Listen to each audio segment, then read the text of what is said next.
Ahmedabad municipal કોર્પોરેશનના ઉતાવળિયા નિર્ણય પ્રજાને ભારે પડશે। સાયબાગ અંડરપાસ ત્રીજી વખત 6 દિવસ બંધ કરાશે।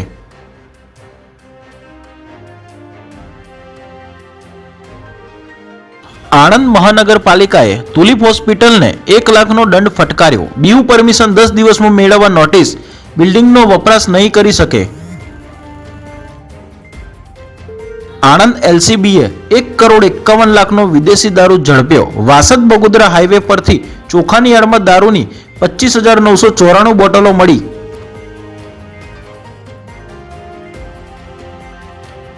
બાર વર્ષની દીકરીની છેડતી કરનાર રોમિયોને માતાએ ઢીબી નાખ્યો।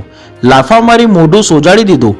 ગુસ્સામાં કહ્યું, તારા જીવાને લીધે દીકરીઓને બહાર મોકલતા ડર લાગે છે।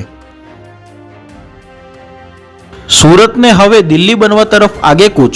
એક્યુઆઈને 350ને પાર। બપોરે 12 વાગ્યા સુધી વિઝિબિલિટી ડાઉન। ધુમ્મસની ચાદરમાં લપેટાયું ડાયમંડ સિટી।